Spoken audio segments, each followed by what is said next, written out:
기초생활수급자분들 사이에서는 5년이 지나면 수급비가 끊긴다, 자격이 박탈된다는 소문과 우려가 종종 들려옵니다. 어려운 상황에서 정부의 지원을 받고 계신 여러분께 이러한 이야기는 큰 불안감으로 다가올 수밖에 없습니다.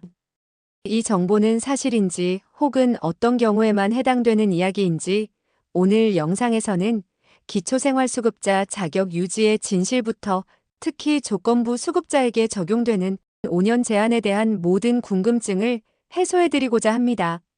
수급자 자격을 안정적으로 유지하는 방법과 자활사업에 참여하고 계신 분들이 5년 제한에 어떻게 현명하게 대처할 수 있는지 상세히 알려드리겠습니다.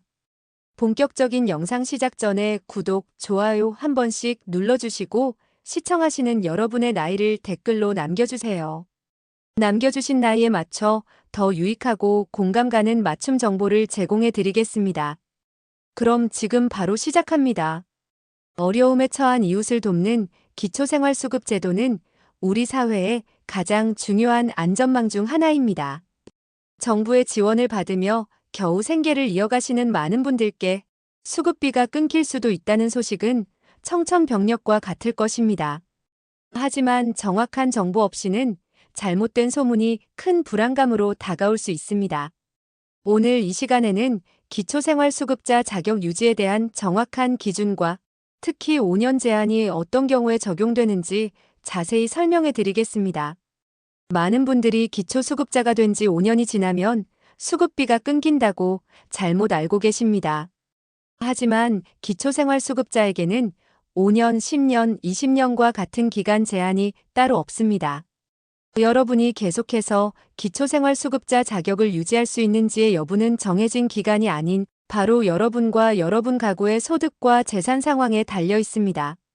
수급 자격 유지 조건은 매우 간단합니다. 본인과 부양 의무자의 소득, 재산, 자동차 그리고 65세 미만이라면 근로능력 등의 기준이 변함없이 그대로 유지된다면 99%는 수급자 자격이 유지된다고 보시면 됩니다. 즉, 정부가 정한 소득과 재산 기준을 초과하지 않는 한 계속해서 수급비를 받으실 수 있습니다. 정부는 1년에 한두 번 정기적인 재심사를 통해 수급자 유지 여부를 심사하며 이 재심사에서 특별한 변동 사항이 없다면 수급 자격은 계속 유지됩니다. 근로능력 없음으로 판정받은 경우라면 더욱 안심하셔도 됩니다. 65세 미만이라도 근로능력 평가를 통해 근로능력 없음 상태로 판정되었다면 몸이 호전되지 않는 한 기한 제한 없이 수급 자격이 유지됩니다. 이는 신체적, 정신적 어려움으로 근로가 어려운 분들에게 국가가 지속적으로 최소한의 생계를 보장하겠다는 의미입니다. 그렇다면 5년 제한은 어떤 경우에 해당하는 이야기일까요? 이 5년 제한은 일반적인 기초생활수급자에게 적용되는 것이 아니라 기초생활수급자 중 근로능력이 있다고 판단되어 조건부 수급자로 분류된 분들, 그리고 이분들이 참여하는 자활근로 사업에 한정되는 내용입니다. 이는 자활사업 참여자가 특정 기간 동안 지원받은 후에는 스스로 자립할 수 있도록 유도하기 위한 목적을 가지고 있습니다. 2023년 자활사업 안내에 따르면 자활근로사업의 참여 기간은 최대 60개월, 즉 5년으로 제한됩니다. 그렇다면 이 5년 제한에 어떻게 현명하게 대처해야 할까요? 몇 가지 방안을 알려드리겠습니다. 첫째, 근로유지형 자활사업 참여를 고려해 보십시오. 자활사업에는 여러 유형이 있는데 그중 근로유지형 자활사업에 참여하는 경우에는 참여기간 제한이 없다고 합니다. 이 유형은 1일 약 6시간 정도 일하고 한 달에 70만 원에서 80만 원 정도를 받을 수 있어 안정적인 소득을 유지하면서도 기간 제한 없이 자활사업에 참여할 수 있는 좋은 대안이 될 수 있습니다. 둘째, 다른 경로를 통한 취업을 적극적으로 시도하는 것입니다. 자활사업 참여가 종료된 후에도 취업을 위한 다른 지원 방안이 있으며 5년 후에도 다시 신청할 수 있는 경우가 많으므로 좌절하지 마시고 새로운 일자리를 찾아보는 것이 중요합니다. 셋째, 국민취업지원제도를 활용해 보십시오. 자활기간 만료 시 역량평가를 통해 점수가 80점 이상이면 국민취업지원제도에 참여할 수 있는 자격이 주어집니다. 이는 취업을 위한 상담, 훈련, 취업 알선 등 종합적인 지원을 받을 수 있는 좋은 기회가 될 것입니다. 넷째, 재진입 및 새로운 참여 기회를 활용할 수 있습니다. 취업으로 탈수급한 후 자활 사업이 종료되면 다시 참여하더라도 5년의 기간은 계속 흘러갑니다. 하지만 자활 종료일로부터 5년이 경과하면 신규 참여자로 다시 분류되어 새로운 5년의 기간을 부여받을 수 있습니다. 이는 일정 기간 자립 노력을 한 후 다시 필요하다면 재도전할 수 있는 기회를 주는 것입니다. 다섯째, 2025년부터 새로 신설된 자활 성공 지원금 제도를 활용하는 것도 좋은 방법입니다.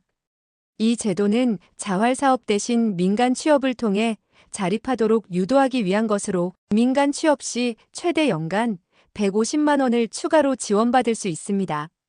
마지막으로 자산 형성 지원 제도를 적극 활용하여 자립 기반을 마련하는 것입니다.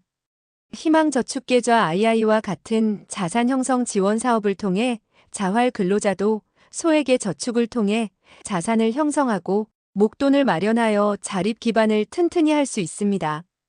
가장 걱정되는 부분은 자활근로 참여 기간인 5년이 만료되면 기초생활수급 혜택이 모두 끊기는 것은 아닌지에 대한 궁금증일 것입니다. 결론부터 말씀드리면 자활근로 참여 기간이 만료되더라도 기초생활수급 혜택이 즉시 모두 끊기는 것은 아닙니다. 생계급여의 경우 조건부였기 때문에 중단될 가능성이 있지만 의료급여와 주거급여는 생계급여를 받지 못하더라도 기초수급자가 계속 유지된다면 끊어지지 않습니다. 즉, 월세 지원과 의료급여는 기간 제한이 있는 것이 아니라 여러분의 경제적인 기준소득, 재산에 따라서만 결정되기 때문에 이 기준을 충족하는 한 도움이 지속됩니다. 이 점이 가장 중요합니다. 또한 자활근로 외에 다른 소득이 발생하여 소득 인정액이 기준 중위소득 50% 이하인 차상이자에 해당한다면 자활 사업에 계속 참여하는 것이 가능합니다. 이는 자활근로 외에 다른 근로를 통해 일부 소득이 발생하더라도 자활 의지를 가지고 노력하는 분들을 위한 제도입니다. 질병이나 부상으로 인해 장기간 근로능력 없음 판정을 받은 경우도 있습니다. 이런 경우 평가 유효기간이 최대 2년까지 연장되어 혜택 유지가 가능합니다.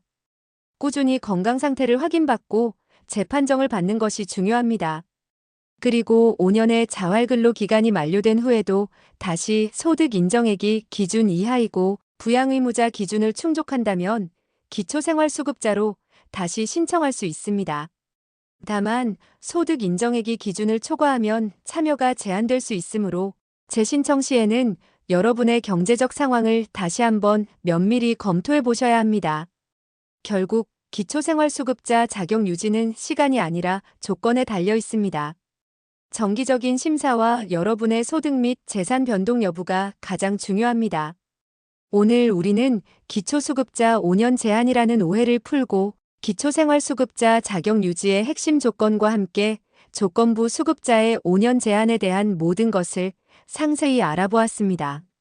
일반적인 기초생활수급자는 기간 제한 없이 소득과 재산 기준이 유지되는 한 자격을 유지할 수 있으며 65세 미만 근로능력 없음 판정자도 마찬가지임을 확인했습니다. 반면 자활근로 참여자는 최대 5년의 제한이 있지만 근로유지형 사업 참여, 국민취업지원제도 활용, 5년 경과 후 재진입 등 다양한 대처 방안이 있음을 알려드렸습니다. 또한 자활 일자리 종료 시에도 의료급여와 주거급여는 지속될 가능성이 높고 다시 신청할 수도 있다는 점을 강조해드렸습니다. 이 모든 정보는 빚의 굴레 속에서 고통받는 장기 연체 채무자분들이 다시 한번 사회의 일원으로 건강하게 재기할 수 있는 소중한 기회가 될 것입니다. 여러분 본인이나 주변에 도움이 필요한 분들이 있다면 오늘 영상에서 알려드린 내용을 바탕으로 적극적으로 관련 기관에 문의하여 마땅히 누려야 할 혜택들을 놓치지 마시기를 바랍니다. 이 영상을 보시고 궁금한 점이나 의견이 있다면 댓글로 남겨주세요. 여러분의 소중한 의견은 이 제도가 더 많은 분들께 전달되고 더 나은 복지 환경을 만드는 데 큰 힘이 됩니다. 또한 여러분의 경험은 다른 이웃들에게 용기와 희망을 줄 수 있습니다. 오늘도 끝까지 시청해주셔서 진심으로 감사합니다.